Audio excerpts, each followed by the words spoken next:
Gyangarh academy के इस YouTube channel पर आप सभी लोगों का स्वागत है। राम राम सा।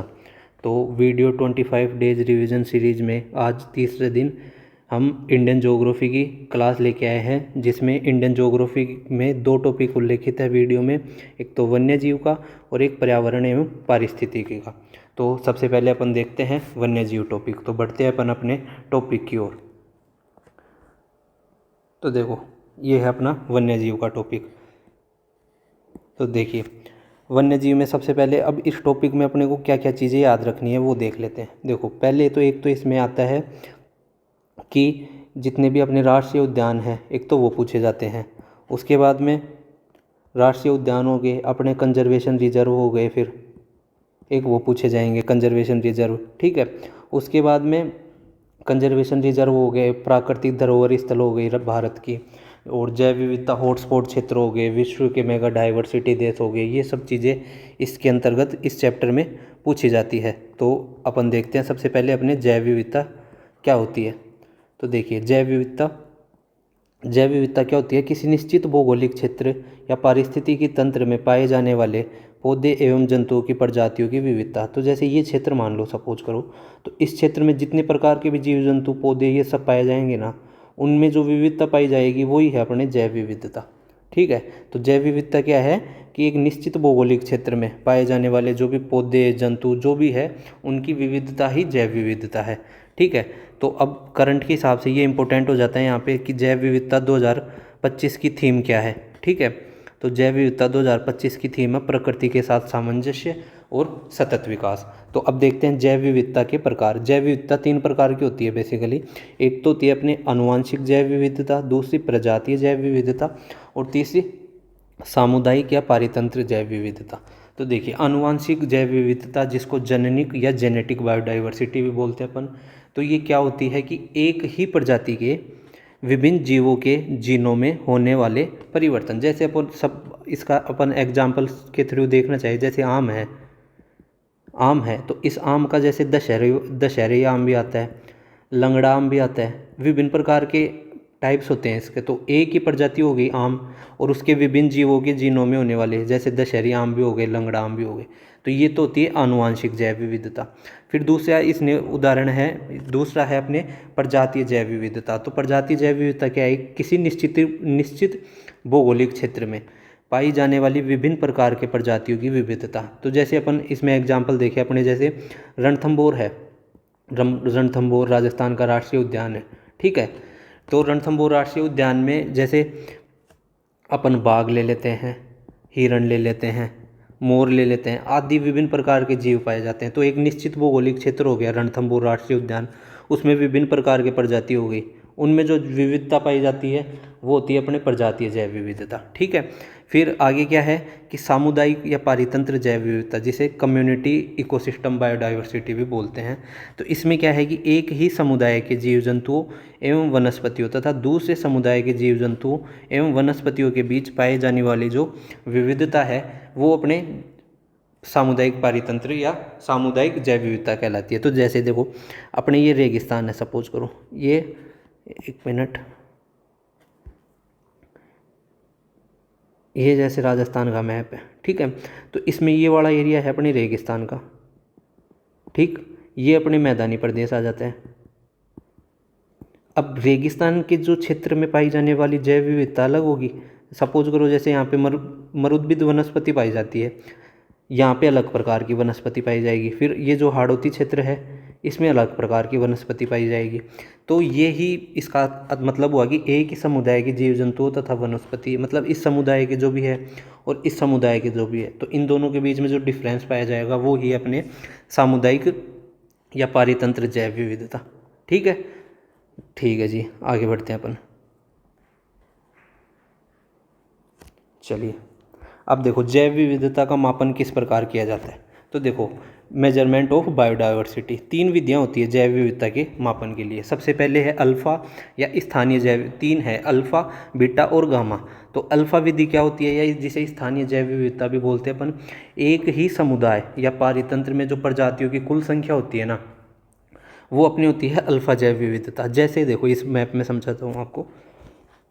ये देखो ये वाला, जैसे ये वाला अपने मान लो कि अपने हाड़ौती क्षेत्र है, हाड़ौती है सपोज करो ये, तो ये हाड़ौती वाले क्षेत्र में जितने भी प्रकार के पेड़ पौधे ये सब होंगे ना, वो हो जाएगी वहाँ की अल्फा जैव विविधता।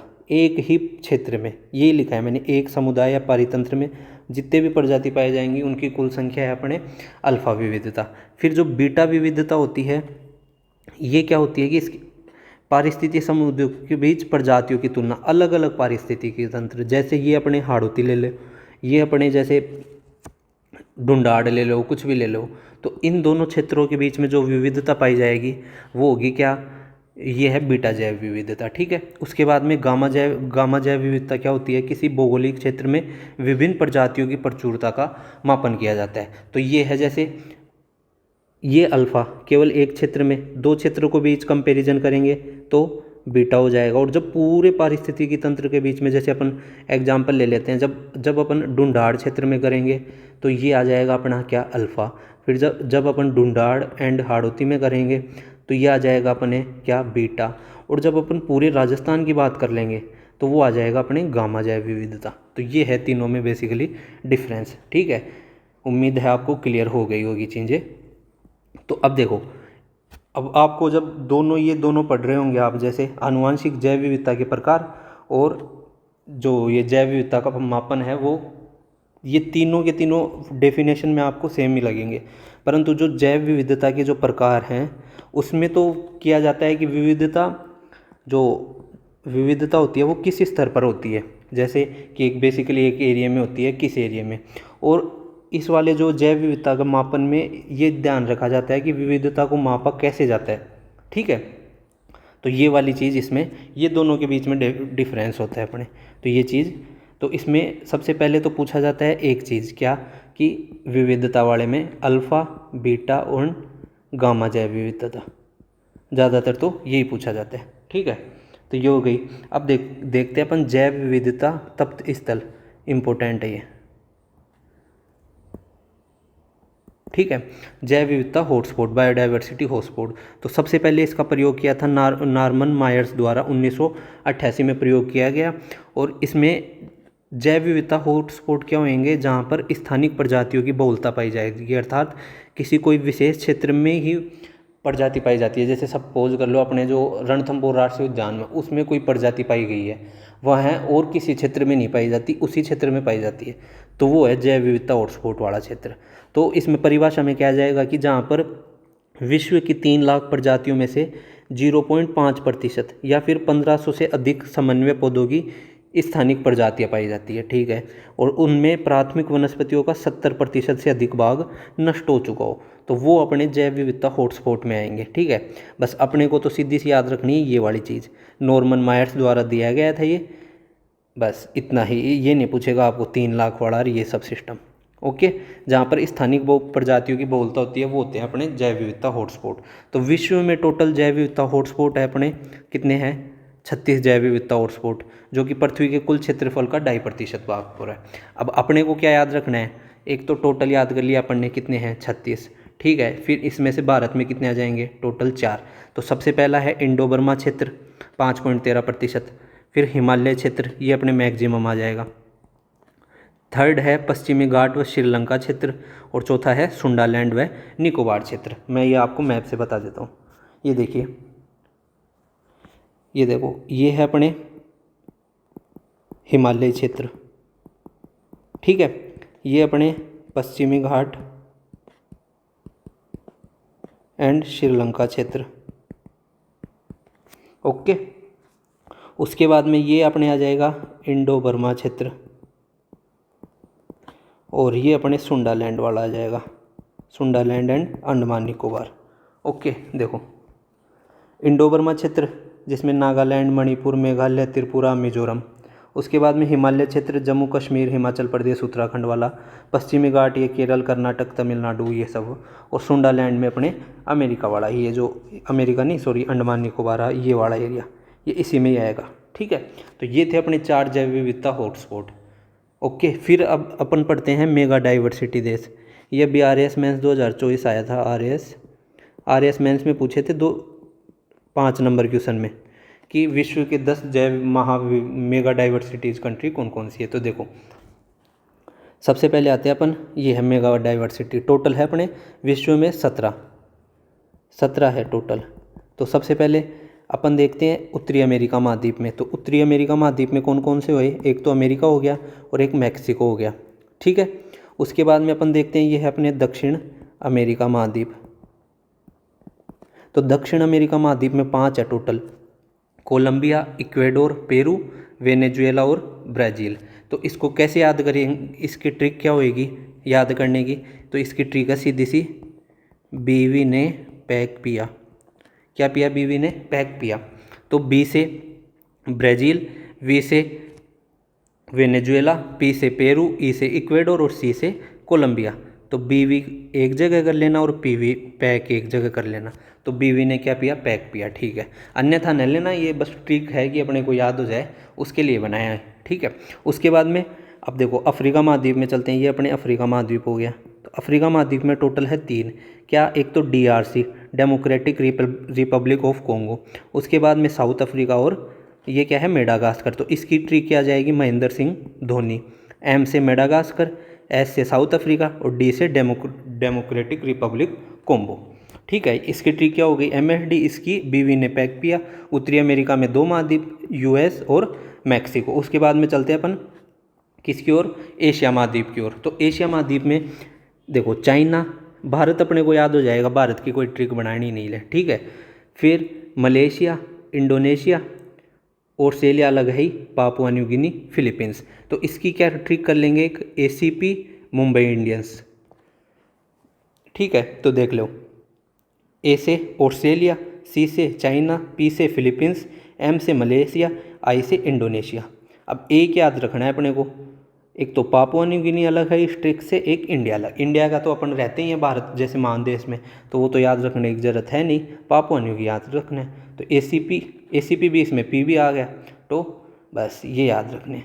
तो कितने थे देखो, दक्षिण अमेरिका महाद्वीप में 5 आए, 2 इसमें 7, 3 अफ्रीका महाद्वीप में 10, 6 एशिया में और 1 ऑस्ट्रेलिया। तो हो गए टोटल 17 महाद्वीप।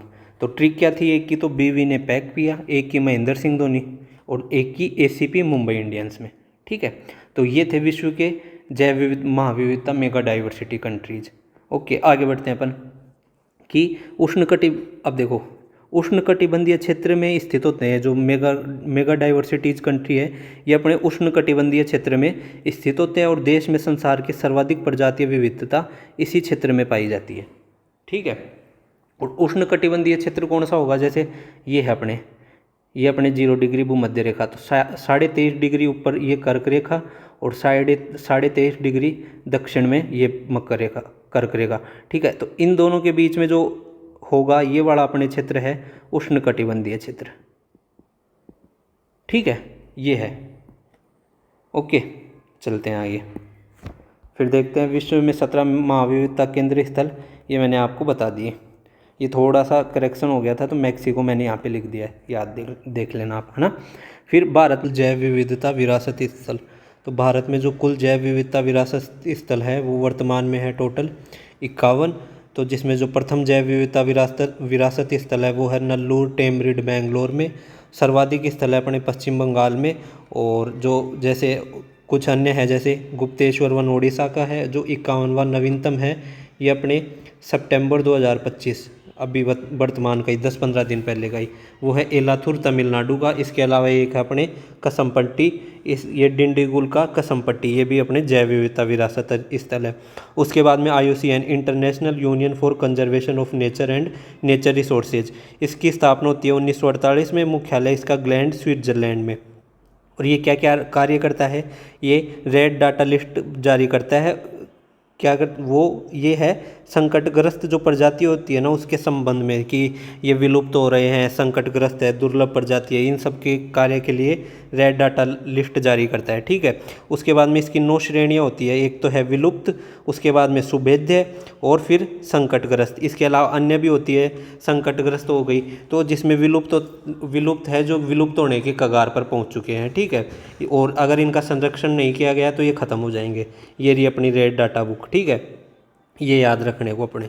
तो 51वां कौन सा था अपने एलाथुर तमिलनाडु का।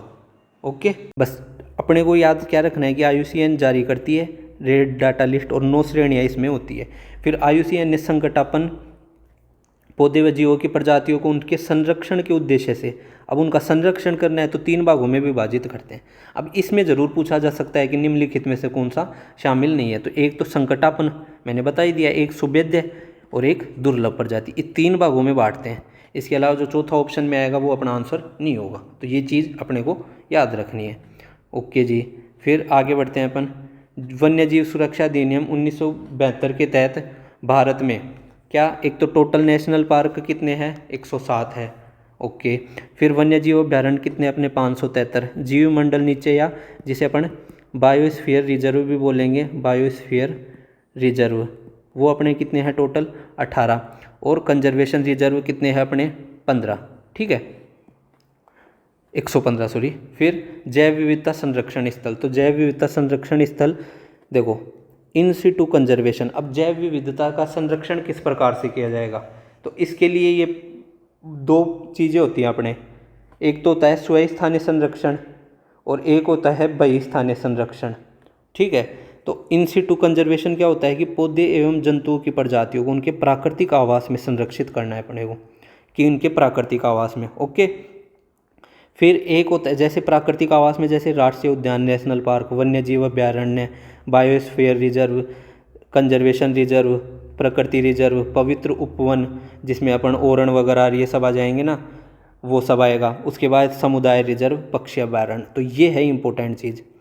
अब वो एग्जाम्पल वो देता है अपने को कि निम्नलिखित में से कौन स्वस्थानीय संरक्षण में शामिल नहीं है, ठीक है। तो अपने को एक तो ये याद रखना है, एक ये 3 बहुत ज़्यादा देते हैं, ये बायोस्फीयर रिजर्व या कंजर्वेशन रिजर्व तो एक ही है, ठीक है।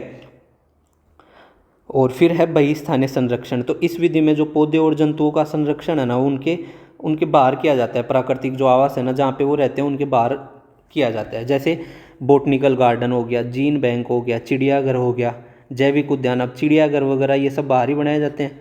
जर्म प्लाज बैंक, क्रायो प्रिजर्वेशन, बीज पुल बैंक, कल्चर कलेक्शन, हैचरी, ठीक है। ये सब अपने को तो इसके याद रख लेने हैं, और ये जब ऑप्शन में आएंगे तो खुद ही कैंसिल हो जाएंगे, ठीक है। ये चीज़ थी, तो ये इंपॉर्टेंट है, दोनों के दोनों ही याद रखने हैं अपने को। ठीक है, आगे बढ़ते हैं अपन। स्वस्थानीय संरक्षण की विधियाँ। स्वस्थानीय संरक्षण में कौन कौन से थे, जैसे राष्ट्रीय उद्यान थे, वन्य जीव अभ्यारण्य थे, बायोस्फीयर रिजर्व थे, नेचर पार्क हो गया, पवित्र उपवन हो गया, ये सब। ओके, अब आगे देखते हैं अपन भारत के राष्ट्रीय उद्यान। तो वर्तमान में जो है अभी अपने, तो वो टोटल 107 भारत के राष्ट्रीय उद्यान हैं, ठीक है। तो अब देखते हैं जो नवीनतम है अपने 107वां, वो है अपने सिमलीपाल ओडिशा में, ठीक है। फिर अब देखो जो इम्पोर्टेंट है ना, वो मैंने लिखे हैं सबसे ज़्यादा, जो PYQ में पूछे गए हैं और मोस्ट इम्पोर्टेंट है। सबसे पहला कंचनजंगा, जो कि सिक्किम में, और यहाँ पर रेड पांडा पाया जाता है। तो रेड पांडा आपको पूछेगी कहाँ पर, तो सिक्किम में, कंचनजंगा में। फिर अब असम के देख लेते हैं, काजीरंगा, मानस, ओरांग, दिहिंग पटकई या दिहांग पटकई, ये चारों के चारों असम में है। और फिर ये जो काजीरंगा राष्ट्रीय पार्क है ना, ये अपने एक सींग वाला जो गेंडा होता है ना, उसके लिए प्रसिद्ध है। कौन इम्पोर्टेंट है ये, काजीरंगा जो राष्ट्रीय पार्क है, ठीक है। और फिर गोल्डन लंगूर, देखो ये रहा गोल्डन लंगूर, इसके लिए मानस राष्ट्रीय पार्क फेमस है, राष्ट्रीय उद्यान, ठीक है। तो ये इंपॉर्टेंट है। उसके बाद में केबुल लामजाओ पार्क, ये अपने मणिपुर में है, और यहाँ पर लोकटक झील है, जो कि विश्व का एकमात्र, जहाँ पर विश्व का एकमात्र तैरता हुआ राष्ट्रीय उद्यान है, ये रहा, ठीक है, लोकटक झील। ओके, फिर उसके बाद में आगे बढ़ते हैं अपन, और ये रहा अपने शंघाई हिरण, ये भी पूछा जाता है, शंघाई हिरण। ओके जी, फिर देखो पश्चिम बंगाल के सुंदरवन, मोस्ट इम्पोर्टेंट सुंदरवन। और फिर एक है जलदापरा, तो यहाँ पर क्या पाया जाता है, रॉयल बंगाल टाइगर के लिए कौन प्रसिद्ध है, पश्चिम बंगाल। और पश्चिम बंगाल में एक और है बुक्सा राष्ट्रीय उद्यान। ये तीनों के तीनों कहाँ पे है, पश्चिम बंगाल में, जिसमें सुंदरवन और बुक्सा मोस्ट इम्पोर्टेंट है। फिर देखते हैं अपन दाचीगाम, ये अपने जम्मू कश्मीर में पाया जाता है। और हांगुल हिरण या कश्मीरी हिरण, हांगुल या कश्मीरी स्टैग जिसको बोलते हैं, उसके लिए कौन सा प्रसिद्ध है अपने दाचीगाम राष्ट्रीय पार्क, कहाँ पे है ये अपने जम्मू कश्मीर में। और फिर हेमिस राष्ट्रीय पार्क ये अपने लद्दाख में, जो कि भारत का सबसे बड़ा है, इम्पोर्टेंट है। ठीक है, फिर देख लेते हैं अपन इम्पोर्टेंट देखो, ये मैंने आपके लिए मैप बनाया है, ये देखते हैं। अपन ने लद्दाख में देखा हेमिस राष्ट्रीय पार्क, ठीक है। जम्मू कश्मीर में दाचीगाम हो गया, इसके अलावा किश्तवाड़ है और सिटी फॉरेस्ट है। तो दाचीगाम इम्पोर्टेंट है, ये याद रखना है। उसके बाद में हिमाचल प्रदेश में देखो पिन वैली, फिर खीरगंगा, वृहत हिमालय, इंदर किला पूछे हुआ है, याद रखना है। फिर एक सिम्बरवाला। उसके बाद में उत्तराखंड में जिम कार्बेट, ये तो सारे के सारे ही इम्पोर्टेंट है। ठीक है, गोविंद पशु विहार ये नहीं पूछे हुआ, इसके अलावा जिम कार्बेट पूछ लिया है, नंदा देवी पूछ लिया, राजा जी और फूलों की घाटी सारे पूछे हुए हैं इसके। ठीक है, फिर यूपी में कौन सा है, दूधवा। राजस्थान में अपने मुकुंदरा हिल्स, केवलादेव, रणथंबोर, सरिस्का और एक धौलपुर करौली जो नया बना है वो है। हरियाणा में कौन सा है, सुल्तानपुर और कालेश्वर। ठीक है, ओके जी। फिर देखते हैं अपन गुजरात में गिर राष्ट्रीय उद्यान, फिर मैरीन, कच्छ की खाड़ी, फिर ब्लैक बक और बसंदा। इसमें ये ब्लैक बक ये तीनों ही पूछे हुए हैं। ठीक है,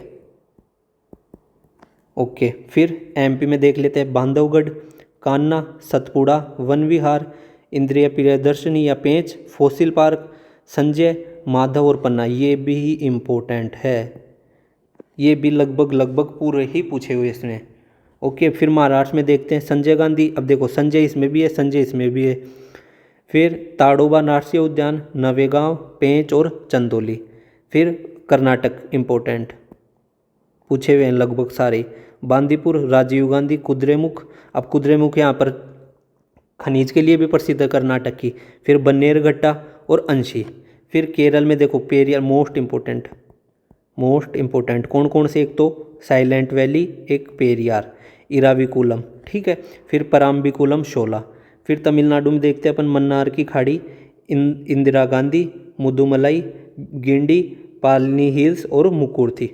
ठीक है, तो इसमें मुकुर्थी भी पूछा जाता है बार बार में। फिर आंध्र प्रदेश में देखो पापीकोंडा, राजीव गांधी, श्री वेंकटेश्वर, महावीर द्वारिणी, बसंतली। तो ये इतने इंपॉर्टेंट नहीं है आंध्र प्रदेश वाले, तमिलनाडु के याद रखने हैं अपने को। छत्तीसगढ़ में देखो ये तीनों ही इंपॉर्टेंट है। कौन कौन से, इंद्रावती, कांगेर घाटी और गुरु घासीदास। उसके बाद में अंडमान निकोबार के देखो कैंपबेल पूछे हुआ है, ग्लेशिया, महात्मा गांधी इम्पोर्टेंट पूछे हुआ है, Middle Button Island, Mount Harriet अब भी पूछा गया था किसमें, पटवारी एग्जाम में, North Button Island, Rani Jhansi important, South Button Island और सैडल पीक, ये इसकी IAS चोटी भी है।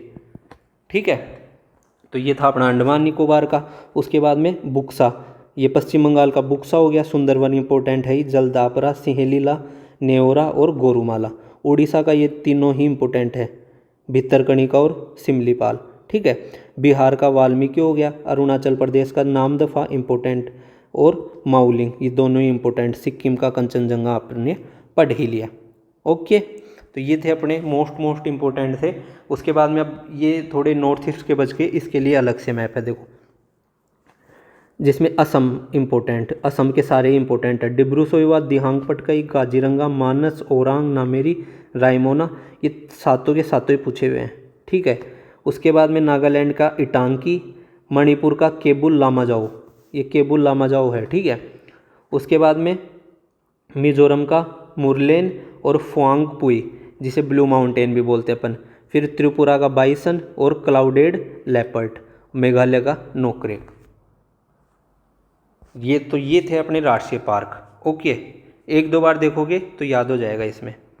फिर भारत के राष्ट्रीय उद्यान जो कि 107 है, इसकी मैंने आपको लिस्ट प्रोवाइड करवा दी। यहाँ से 1 से 2 बार देख लेना, इंपॉर्टेंट जो मैंने मैप में समझाया है उन्हीं को मैंने यहाँ पे फाइल फॉर्मेट में ऐसे लिख दिया है। ठीक है, फिर है अपने जिम कार्बेट, ये अपने बता ही दिए मैंने, नंदा देवी जिम कार्बेट, फूलों की घाटी सब उत्तराखंड में है, हाथी और सफ़ेद बाघ के लिए प्रसिद्ध है। दूधवा यूपी का हो ही गया, बांधवगढ़, कान्हा, माधव, पन्ना, संजय, पेंच, वन विहार, सतपुड़ा, ये सारे मैंने मैप में भी दर्शा दिए आपको MP में। फिर ये देखो मोस्ट इंपॉर्टेंट आता है ये क्या, ओलिव रिडले कछुआ के लिए कौन सा राष्ट्रीय पार्क प्रसिद्ध है, तो ये अपने भितरकणिका राष्ट्रीय पार्क प्रसिद्ध है। कहाँ का, उड़ीसा का, और सिमलीपाल भी उड़ीसा में है। और ये रहा अपना ओलिव रिडले कछुआ, ठीक है। फिर केवलादेव, घाना, रणथंभौर ये सब अपने राजस्थान के हैं। उसके बाद में गिर राष्ट्रीय उद्यान इम्पोर्टेंट, गिर राष्ट्रीय उद्यान गुजरात में है। और यहाँ एशियाटिक जो शेर है ना और जंगली गधे, इन दोनों के लिए अपने गिर राष्ट्रीय उद्यान प्रसिद्ध है। और भारत विश्व का एकमात्र देश है जहाँ पर बाघ भी पाए जाते हैं और शेर भी पाए जाते हैं। ये रहा एशियाटिक शेर, एशियाई शेर, ठीक है। मैप इसलिए लगाया हूँ कि एक बार देखते आपके आंख में चमक जाएगा फिर। ओके, फिर भारतीय शेरों का प्राकृतिक वास स्थल है गिर जंगल गुजरात का, और ब्लैक बग भी अपन ने ऊपर पढ़ लिया गुजरात का है। फिर साइलेंट वैली या पेरियार केरल, ये अपने लो एंड टेल्ड मकाल, इसको अपन बोल देंगे बंदर पूंछ, ठीक है। बंदर की पूंछ जैसे ये अपने कहाँ पे पाए जाते हैं, शेर की पूंछ, सॉरी बंदर की पूंछ नहीं शेर की पूंछ वाले बंदर, ये देखो शेर की पूंछ वाले बंदर, ये है अपने लो एंड टेल्ड मका, कहाँ पे, साइलेंट वैली पेरियार केरल में। फिर बांदीपुर, नागरहोल, बन्नरघट्टा और कुद्रेमुख, ये अपने कर्नाटक में। मुकुर्थी मुदुमलाई अभ्यारण्य, ये कोयम्बटूर तमिलनाडु में। माउलिंग, नामदफा, हुलोक गिब्बन, अब देखो ये जो माउलिंग नाम यहाँ पे अरुणाचल प्रदेश में है ना, ये है अपने हुलोक गिब्बन, ये पाया जाता है। तो वो पूछ सकता है जैसे ये इनकी वन्य जीव दे दे और मिलान कीजिए निम्नलिखित में कौन सा राष्ट्रीय पार्क में सम्मिलित है या नहीं है, इस अकॉर्डिंग पूछा जा सकता है, ठीक है। उसके बाद में एक है गुरु घासीदास इंद्रावती कांगेर घाटी छत्तीसगढ़ में, तो ये तो मैंने आपको मैप में दर्शा ही दिया। महात्मा गांधी, माउंट हैरियट, ये सब, फवंगपुया ब्लू माउंटेन, ये भी मैंने आपको मैप में बता दिया। नोकरेक मेघालय हो ही गया, इंदर किला पिन वैली हिमाचल प्रदेश, ठीक है। तो ये हिमाचल प्रदेश वाले याद करने हैं अपने को, एक केरल वाले याद करने हैं, कर्नाटक वाले देखने हैं, एमपी के देखने हैं, राजस्थान से तो है ही, तो राजस्थान वाले तो पांचों याद होने ही चाहिए अपने को, इसमें तो कोई बात है ही नहीं, ठीक है। तो अब देखो सबसे पहला जो आप अपने राष्ट्रीय पार्क था, नेशनल पार्क था, वो था हेली नेशनल पार्क, जिसकी स्थापना 1936 में की जाती है और ये भारत का पहला था। फिर 1957 में इसी का नाम बदलकर जिम कॉर्बेट राष्ट्रीय उद्यान कर दिया जाता है, और ये कहाँ पे है, नैनीताल उत्तराखंड में, ठीक है। और अपने जो सबसे छोटा राष्ट्रीय उद्यान है, सबसे बड़ा तो हो गया अपने हेमिस लद्दाख में, ठीक है। और हेमिस में ये अब हेमिस हो गया, और हिम तेंदुआ पाया जाता है वहाँ पे हेमिस में, ठीक है। और सबसे छोटा राष्ट्रीय उद्यान है अपने साउथ बटन आइलैंड राष्ट्रीय उद्यान, ये अंडमान निकोबार में, मैंने आपको अभी दिखाया ही था, ठीक है। फिर आर्द्रभूमि संरक्षण, ये था अपने राष्ट्रीय उद्यान वाला सारा का सारा मैटर क्लियर है। ओके जी, बढ़ते हैं आगे। अब देख लेते हैं अपन आर्द्रभूमि संरक्षण। तो आर्द्रभूमि के संरक्षण के लिए रामसर कन्वेंशन होता है 2 फरवरी 1971 को। कब होता है? 2 फरवरी 1971 को ईरान में। इसीलिए 2 फरवरी को आर्द्रभूमि संरक्षण दिवस मनाया जाता है, ठीक है। ओके, फिर 2 फरवरी को आर्द्रभूमि संरक्षण दिवस, और लागू कब होता है? ये 1975 में, भारत 1982 में शामिल होता है, ये इंपॉर्टेंट है। वर्ष 2025 की जो थीम है वो है protecting wetlands for over common future, ठीक है, ये रही।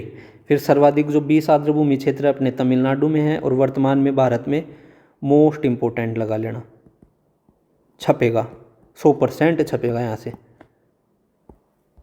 अगर रामसर साइट में पूछा ना तो 100% है, वैसे तो पूछेगा वो कि देखो सबसे पहले तो अपने जो अभी 5 जून को थे ना, पहले थी ये नवासी रामसर साइट, फिर 5 जून को राजस्थान की एक तो खिचन फलोदी और एक मेनार उदयपुर, इन दोनों को शामिल किया तो टोटल फिर कितनी हो गई? 91। और अब भी बिहार की 2 रामसर नई साइट, एक तो गोकुल जलाशय बक्सर बिहार, एक उदयपुर झील पश्चिमी चंपारण बिहार, इन दोनों को शामिल किया तो 91 + 2 कितने हो गए? 93। तो 93 रामसर साइट हो चुकी है अपने भारत में, ठीक है, याद रखनी है अपने को। फिर राजस्थान में टोटल 4 रामसर साइट है, केवलादेव भरतपुर, सांबर झील 1990 जयपुर, खिचन मैंने अभी बताया था 5 जून को फलोदी, और मेनार झील ये उदयपुर में को, इसको भी 5 जून को शामिल किया गया था, ठीक है। फिर अन्य रामसर स्थल, ये देखो ये जो रामसर स्थल है ये अपने लगभग फरवरी 2025, तो इनको फरवरी 2025 में शामिल किया गया था। तो एक बार अगर सुमेलित करवाने में पूछ सकता है वो, तो उदवा झील झारखंड की थी, खेमकोपानी वेटलैंड अपने सिक्किम का था, खेतरकोटी तमिलनाडु की, और वेलोड तमिलनाडु का था, ठीक है। ओके, फिर मॉन्ट्रेक्स रिकॉर्ड, ये क्या होता है कि इसमें जो मानवीय अतिक्रमण या पर्यावरण प्रदूषण के कारण जो क्षेत्र पारिस्थितिकी संकट से गुजर रहा है ना, उसके लिए मॉन्ट्रियक्स रिकॉर्ड लाया जाता है। और इसमें भारत की दो आर्द्रभूमि शामिल है, एक तो है केवलादेव और एक है लोकटक झील मणिपुर, जिसमें कि एकमात्र वो तैरता हुआ राष्ट्रीय पार्क था। ठीक है, ये है लोकटक झील मणिपुर की। ओके जी, फिर जैव मंडल नीचे है जिसे बायोस्फीयर रिजर्व भी कहा जाता है। तो बायोस्फीयर रिजर्व ये इंपॉर्टेंट है। अब शुरू कब होता है ये? यूनेस्को के द्वारा 1971 में शुरू, यूनेस्को के द्वारा 1971 में मैन एंड बायोस्फीयर प्रोग्राम के अंतर्गत इसे शुरू किया जाता है। और इसके 3 भाग होते हैं, जोन मतलब जोन होते हैं जो बायोस्फीयर रिजर्व के 3। देखो, एक तो होता है सबसे कोर वाला भाग, अभी दिखाते हैं आपको। देखो, सबसे कोर वाला भाग, उसके बाद में बफर, और फिर ट्रांजिशन वाला भाग। तो इसमें देखो, जो कोर वाले भाग में होते हैं ना, इसमें तो सारी आर्थिक जो, एक सेकेंड, ये जो कोर वाला भाग होता है ना, इसमें तो सारी आर्थिक क्रिया प्रतिबंधित होती है।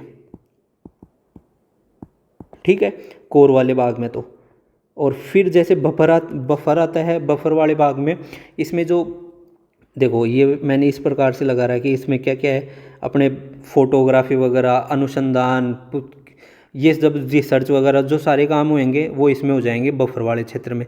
और ट्रांजिशन वाला सबके लिए खुला है। ठीक है, तो ट्रांजिशन वाला क्षेत्र ये है। कोर वाले में तो सारी आर्थिक गतिविधियाँ वो प्रतिबंधित रहेगी। उसके बाद में जो बफर वाला क्षेत्र है, इसमें अपने रिसर्च, ये देखो रिसर्च वगैरह, ह्यूमन सेटलमेंट, ये सब नहीं होंगे इसमें बफर वाले में। तो इसमें होगा रिसर्च वगैरह, जो भी अनुसंधान है वो होंगे। और ट्रांजिशन वाले क्षेत्र में ये सब जैसे ह्यूमन सेटलमेंट वगैरह किया जा सकता है। ठीक है, ये थे 3 जोन किसके? बायोस्फीयर रिजर्व के। और भारत में वर्तमान में है ना कितने? 18 बायोस्फीयर रिजर्व है, 18, जिसमें से 13 को यूनेस्को ने मैन एंड बायो, जो अभी ऊपर पढ़ा था अपन ने, मैन एंड बायोस्फीयर प्रोग्राम के अंतर्गत शामिल किया है। अब इसमें से सबसे इम्पोर्टेंट है ना, वो है ये, एक मिनट, ये वाला। इसमें से इम्पोर्टेंट क्यों है कि ये जो शीत मरुस्थल है ना, कोल्ड डेजर्ट बायोस्फीयर रिजर्व, इसको अब भी शामिल किया गया था देश का 13वां नवीनतम स्थल के रूप में। पहले 12 ही थे, परंतु अब भी ये जो 13वां स्थल इस यूनेस्को के द्वारा शामिल किया गया था, शीत मरुस्थल या cold desert biosphere reserve Himachal Pradesh वाला। और ये भारत का पहला ऐसा बायोस्फीयर रिजर्व है जो अत्यंत ऊंचाई वाले ठंडे मरुस्थलीय परिदृश्य में स्थापित है। ठीक है, तो अब देख लेते हैं अपन 18 कौन कौन से हैं। देखो, मैप के थ्रू बताता हूँ। कोल्ड डेजर्ट हिमाचल प्रदेश हो गया, नंदा देवी उत्तराखंड, कंचनजंगा सिक्किम, मानस असम, देहांग दिबांग अरुणाचल प्रदेश, नोकरेक मेघालय, सुंदरबन पश्चिम बंगाल, सिमलीपाल ओडिशा। ठीक है, कचकरण गुजरात, पंचमढ़ी एमपी, पन्ना एमपी, अचानकमार अमरकंटक एमपी छत्तीसगढ़ वाली सीमा पे। फिर शेषाचलम आंध्र प्रदेश, नीलगिरी ये तमिलनाडु और इसकी सीमा पे। फिर गल्फ ऑफ मन्नार ये भी तमिलनाडु पे, और अगस्त्या मलाई। फिर एक है ग्रेट निकोबार। तो ये है अपने क्या? 18 बायोस्फीयर रिजर्व। उसके बाद में अब देखो, 18 बायोस्फीयर रिजर्व में से मैंने क्या बताया, 13 को यूनेस्को ने मैन एंड बायोस्फीयर प्रोग्राम में शामिल किया है। तो 13वां तो जो नवीनतम था वो तो मोस्ट इम्पोर्टेंट है, वो तो डायरेक्ट पेपर की खोपड़ी में छेद करने वाला क्वेश्चन है। उसके अलावा जो 12 है ना, तो जो स्टार लगा रखा हूँ ना मैं जिसके आगे, ये देखो ये आगे, तो वो अपने मैन एंड बायोस्फीयर रिजर्व में शामिल है। जैसे नीलगिरी तमिलनाडु कर्नाटक केरल की सीमा पर, और ये अपने भारत का सर्वप्रथम जो बायोस्फीयर रिजर्व था वो था। नोकरेक मेघालय, नंदा देवी उत्तराखंड, मन्नार की खाड़ी तमिलनाडु, ग्रेट निकोबार अंडमान निकोबार, सुंदरवन पश्चिम बंगाल, सिमलीपाल उड़ीसा, पंचमढ़ी एमपी, कंचनजंगा सिक्किम, ये है यहाँ तक। ठीक है, अब अपने को क्या याद करना है? इससे अच्छा अपन इन 13 को याद करें तो अपन उल्टा चल लेते हैं। इससे बढ़िया तो क्या कि अपन इन 6 को, जो बाकी बच रहे हैं, 5 बच रहे हैं, उनको याद कर लेते हैं। एक तो दिबांग दिहांग अरुणाचल प्रदेश, कच्छ का रण, देखो ऐसे बना लो, सॉरी,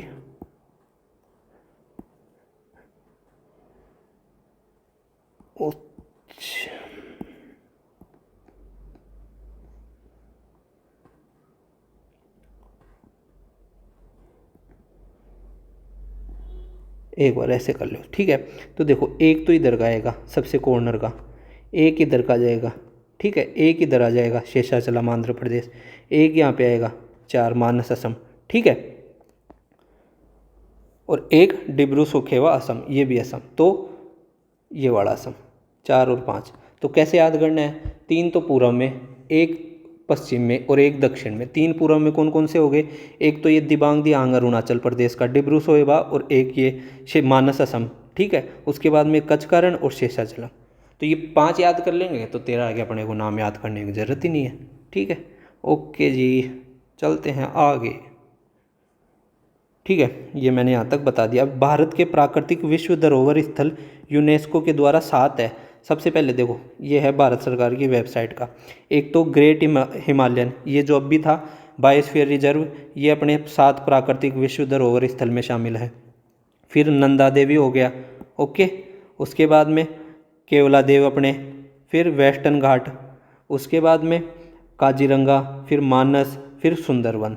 तो देखो सुंदरवन पश्चिम बंगाल, नंदा देवी फूलों की घाटी उत्तराखंड, काजीरंगा असम, केवला देव राजस्थान, मानस असम, पश्चिमी घाट ये, और फिर ग्रेट हिमालयन ये, ओके। तो ये है अपने टोटल 7, ये भी पीवाईक्यू में पूछे हुए हैं। पीवाईक्यू वो मतलब पूछा कैसे जाता है कि निम्नलिखित में से कौन सा भारत के प्राकृतिक विश्व धरोहर स्थल में शामिल नहीं है, इस प्रकार से पूछा जाएगा। और कंचनजंगा जो कि सिक्किम में है, उसको राष्ट्रीय उद्यान को मिश्रित श्रेणी के विश्व विरासत स्थल के रूप में नामित किया गया है, ठीक है। अब भारत के प्रमुख बायोस्फीयर रिजर्व कुछ एक इम्पोर्टेंट, जैसे सुंदरवन है जो पश्चिम बंगाल में है, और यहाँ पर रॉयल बंगाल टाइगर पाए जाते हैं, और एक है अपने भौंकने वाले मृग। और मैं पूछूँ आपको एशियाई शेर कहाँ पे पाए जाते हैं, तो वो आ जाएगा अपने गिरवाड़े में, ठीक है। फिर यहाँ पे ही एक हेरिसिएरा फोमिज वनस्पति पाई जाती है, इमारती लकड़ी सॉरी, जो कि सुंदरवन के मैंग्रोव वनों में पाई जाती है। फिर मन्नार की खाड़ी जो कि तमिलनाडु में है, ये अपने ऐसे है जैसे ये भारत वाला क्षेत्र है, ये श्रीलंका वाला क्षेत्र, तो यहाँ पे जो खाड़ी है वो है मन्नार की खाड़ी। यहाँ पे फिर वो पाक स्ट्रेट आ जाती है, पाक स्ट्रेट, और ये ही इधर ही रामेश्वर ब्रिज भी है, रामेश्वर ब्रिज, ठीक है। तो मन्नार की खाड़ी तमिलनाडु में, और यहाँ पर वन्य जीव समुद्री गाय पाई जाती है, डुगोंग डुगन, ये है समुद्री गाय, ठीक है। ओके जी। फिर नीलगिरी केरल कर्नाटक और तमिलनाडु में, और ये भारत का सर्वप्रथम बायोस्फीयर रिजर्व था। फिर अन्य देख लेते हैं साइलेंट वैली, इसमें भारत का सबसे अधिक जैव विविधता वाला क्षेत्र साइलेंट वैली है, और यहाँ पर रात को 1% झिंगूर की भी आवाज़ नहीं आती, इसलिए इसको साइलेंट वैली कहा जाता है। इसको राष्ट्रीय सुरक्षित वन घोषित किया गया है, और यहाँ पर शेर की जैसी दुम वाले एक तो बंदर और एक नीलगिरी ताहरी, इसको वो जो भी आया था ना लायन टेल्ड मकाक, लायन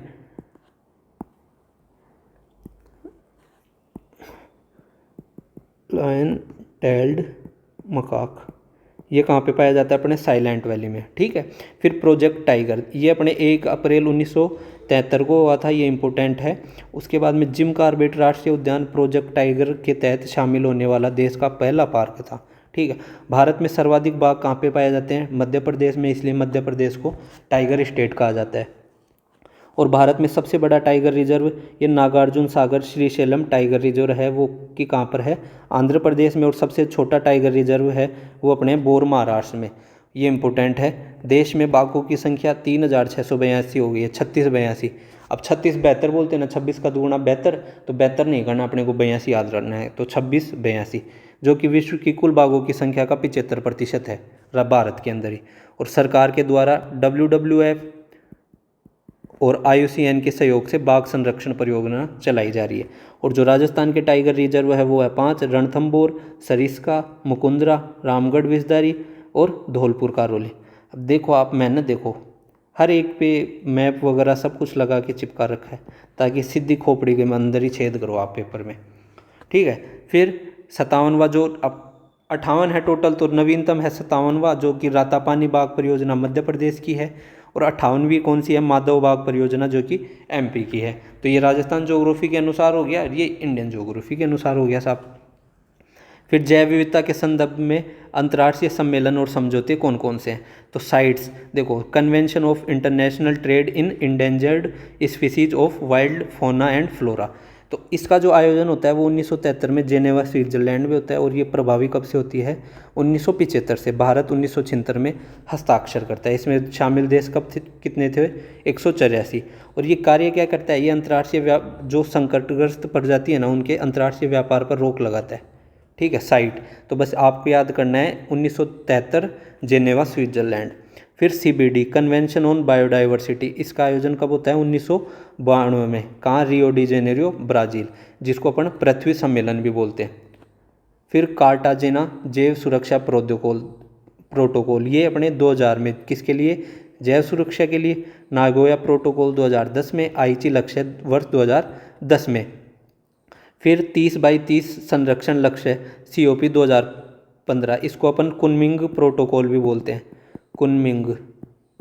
ठीक है, कुनमिंग प्रोटोकॉल, इसके लिए क्या है कि 2030 तक अपने पृथ्वी का 30% भूमि और 30% ही समुद्र क्षेत्र को संरक्षित करना है। अर्थात 2030 का पृथ्वी का 30% भूमि और समुद्र क्षेत्र दोनों मिलाकर 30%, तो 30% भूमि और समुद्र क्षेत्र को अपने को संरक्षित करना है। कब तक? 2030 तक। ठीक है, ओके जी।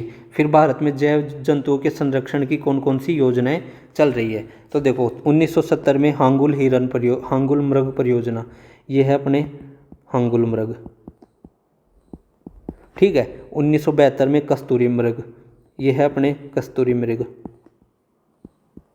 वन्य जीव सुरक्षा एक्ट 1972 को आता है। टाइगर प्रोजेक्ट बता ही दिया। राइनासोर प्रोजेक्ट 1987 को। 1982 को एलिफेंट वाला। 1996 को लाल पांडा परियोजना। 2006 को गिद्ध संरक्षण परियोजना। और 2002 को अपने को अंतर्राष्ट्रीय जैव विविधता दिवस मनाया जाता है। ठीक है, तो ये अपने कौन हो गए? राइनासोर जी, राइनासोर। फिर भारत के अन्य जो प्रमुख वन्य जीव है वो देखो, घड़ियाल मगरमच्छ की जो प्रजाति है वो अपने केवल भारत में ही पाई जाती है, घड़ियाल और मगरमच्छ। और वो भी कहाँ पे पाई जाती है? चंबल नदी के अंदर। और फिर जो अपने गांगेय सोस है, नदी डॉल्फिन, ये रही गांगेय सोस नदी डॉल्फिन, ये जन्मांध होती है और कहाँ पे पाई जाती है? अपने गंगा नदी के अंदर। ठीक है, उसके बाद में कस्तूरी मृग परियोजना, ये अपने कहाँ चल रही है? केदारनाथ अभ्यारण्य, उत्तराखंड के अंदर। तो ये था अपना कौन सा पहला टॉपिक? ये था अपना पहला टॉपिक कौन सा? वन्य जीव वाला। ठीक है, तो इसमें सबसे जो इम्पोर्टेंट चीज़ है ना, सबसे पहला तो है अपने को राष्ट्रीय उद्यान याद रखने हैं। ठीक है, दूसरा अपने को बायोस्फीयर याद रखने हैं। बायोस्फीयर में भी 13वां नंबर का तो जो 18वें में जो 13वां नंबर का शामिल किया गया था उसको याद रखना है MAP प्रोग्राम के अंतर्गत। वो जो करंट अफेयर्स के अकॉर्डिंग इम्पोर्टेंट हो जाएगा। ठीक है, उसके बाद में एक प्रश्न इसमें से पूछा जाता है कि सुमेलित कीजिए। यहाँ पे वो वन्य जीव दे देगा और यहाँ पे वो राष्ट्रीय पार्क दे देगा। तो ये इसमें पाया जाता है, ये इसमें। जैसे कुछ भी मांग लो, जैसे जंगली गधे वो दे देगा, जैसे कुछ भी, जैसे रणथंभौर राष्ट्रीय उद्यान, अपने को पता है गलत है क्योंकि अपन तो ज्ञानगढ़ अकेडमी से पढ़े हुए हैं, ये तो सीधा गलत, क्या? गिर। ठीक है, इस प्रकार से तो ये प्रश्न इसमें से पूछे जाएंगे, पुटअप होंगे। ओके जी, चलो आगे बढ़ते हैं अपन। ठीक है, तो ये था अपना कौन सा चैप्टर? वन्य जीव वाला चैप्टर।